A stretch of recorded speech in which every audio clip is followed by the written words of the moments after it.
Good day po mga bayang karerista. July 24, 2025, Thursday at Metro Turf Club. Start time at 5 p.m. Bali po wala po tayong karera sa Wednesday. Ito po yung message sa amin sa GC ni Boss Relly De Leon. Bali ang magiging races po natin sa Thursday, start ng 5 p.m.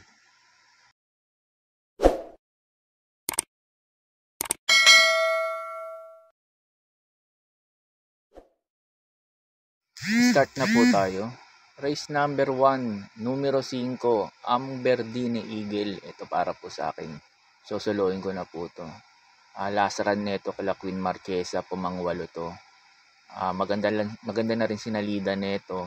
Pero meron akong napanood pa na bago yung kala Queen Marquesa, kala Circus Crowd. Ito, maganda tinakbo nito. Ayun nga lang doon kala Circus Crowd. Hindi maganda sa lida nito, kaya siguro nilagay kay JM Storky ngayon. Baka maganda itakbo ngayon nito. Nung kala Circus Crowd, ito ang ganda ng preba niya, nasa 1.28 kumpara dito sa last run niya. Tingin ko lamang po dito to, kahit nagpreba siya ng last run ng 1.30.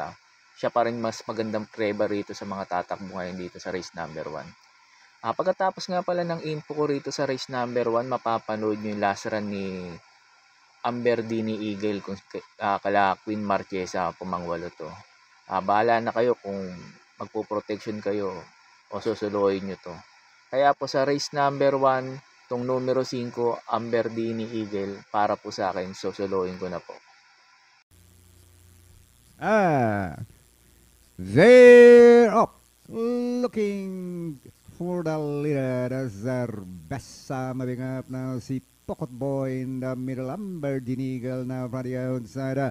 And down in 40s, Magnolia Ariana, si Pocket Boy. And here comes Mystic Jude now from the outside. It's now... or si Pocket Boy, Mystic Jude, fighting it out for the lead 5 lengths away. Is Magnolia Rihanna, then followed by Amberdine Eagle. Here comes Queen Marchesa. Down in 6 now, Cerveza, then followed by Sterling Pounds. One moving forward now, Miss Pinkerton, or number 11, that's Agent Romano. And as a round apart, turn, see Pocket Boy still in front. By half length, followed by Mystic Jude now by the outside. Then 5 lengths away is Queen Marchesa. Here comes Agent Romano. Cerveza is running in 5th position. Done for the inside 6 now.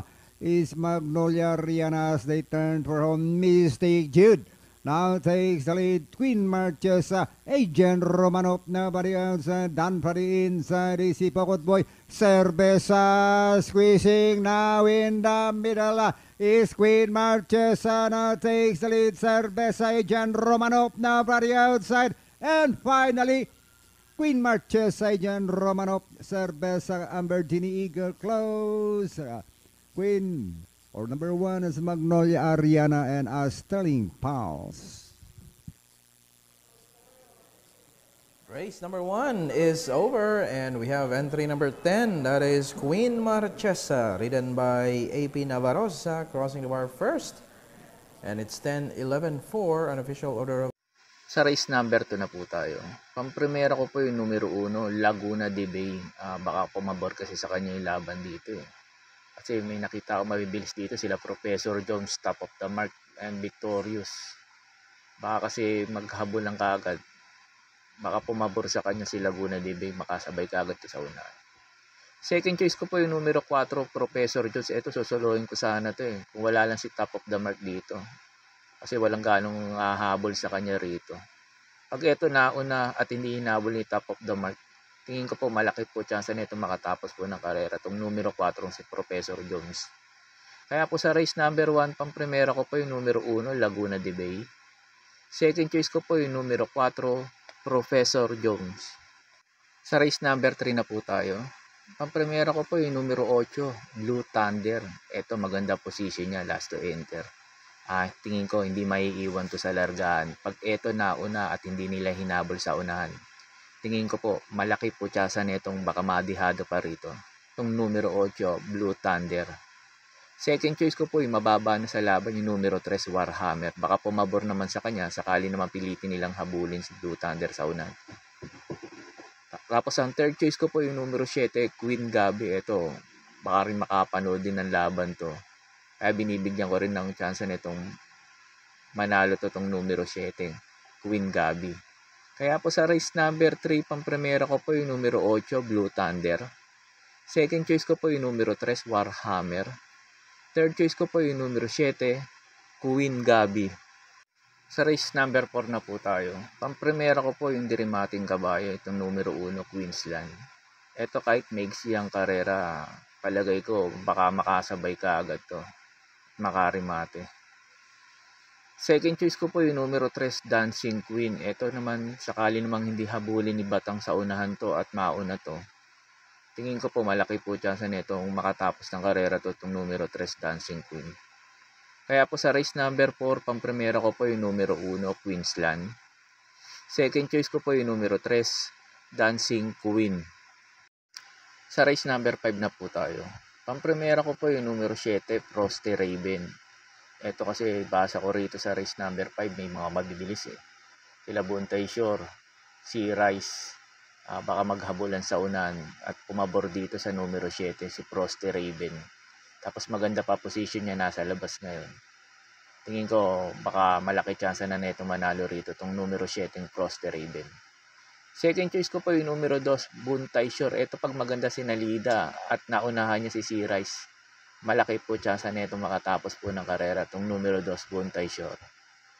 Third choice ko po yung numero 6, Sea Rice. Ito naman pag hindi maganda salida ni Buntay Shore, ito babandera si Sea Rice. Pag ito naman nauna at hindi nila hinabol, tingin ko din po malaki rin po chance netong makatapos po na kagad ng karera tong numero 6, Sea Rice. Doble pa rin naman tumanakbo pag nauna to at walang humabol. Kaya po sa race number 5, pampremera ko po yung numero 7, Frosty Raven. Second choice ko po yung numero 2, Buntay Shore. Third choice ko po yung numero 6, Sea Rice. Sa race number 6 na po tayo. Basa ko dito sa race number 6 na to, may mga mababilis eh. Sila She's Royal, Success of Times, Kipitaki. Kaya dito pa rin ako sa numero 1, She's Royal, kahit marami mabibilis. Maganda kasi position niya no, sa numero 1, baka iuna to pilit at hindi naman humabol yung dalawa. Tingin ko po malaki po chance nito makatapos ng karera tong numero 1, She's Royal. Second choice ko po yung numero 8, Artseb. Sakali naman pilitin nilang habulin si She's Royal sa unahan, baka dito pumabor sa numero 8, Artseb. Kaya po sa race number 6, pampremera ko po yung numero 1, She's Royal. Second choice ko po yung numero 8, Artseb. Sa last race na po tayo. Bago nga po pala ako magbigay ng info ko dito sa last race, makikiusap po ulit po ako sa inyo na sana po mag-subscribe po kayo sa YouTube channel ko. At pakitap na rin po yung notification bell para updated kayo tuwing mag-upload po ako ng mga infos ko at videos. Arnel Racing Tips, maraming salamat po. Sa last race na po tayo. Dito sa last race na to, marami mabibilis. Tapos mahirap tong last race na to, kaya magdagdag kayo dito kung may puhunan po kayo. First choice ko po yung numero 6, Waray na Mayda pa. Ito kahit maigsi naman karera, baka pumabor sa kanya sa dami na mabibilis dito. Second choice ko po yung numero 5, Kentucky Rain. Ito rin, pwede rin makarimata rito at makasabay. Paglabas to, malaki po chance na itong manalo to. Bigyan lang na importansya ito na may-ari itong Kentucky Rain. Tingin ko, may panalo rito to. Itong numero 5, Kentucky Rain. Third choice ko po yung numero 3, Axis Deviation. Ito, nasasabay naman tong kabayo na to. Malaki rin chance na ito manalo rito. Kahit GL Santiago to, gamay rin naman to nung hinete na to. Kaya po sa last race, pampremera ko po yung numero 6, Waray na Mayda pa. Second choice ko po yung numero 5, Kentucky Rain. Third choice ko po yung numero 3, Axis Deviation. Yun lang po, and good luck and happy racing po mga bayang karerista. Pagkatapos nga pala nito yung mga shoutout nyo po. Shoutout po kay Sir Manuel Tandes. Shoutout po sa inyo sir at ingat po kayo at God bless. May pa-shoutout po si Sir Jason Germinal. Pinapa-shoutout niya yung family Germinal from Cabanatuan, Isabela. Shoutout po sa family Germinal ng Cabanatuan, Isabela. Shoutout po sa inyo. May pa-shoutout po si Sir Rick Buwan na pinapa-shoutout niya yung second born na apo niya, si Soweluchi Ilong Buwan ng Mabiga, Mabalacat, Pampanga. Sir, ang hirap bigasin ng pangalan ng apo niyo. Shoutout po and happy racing po, sir.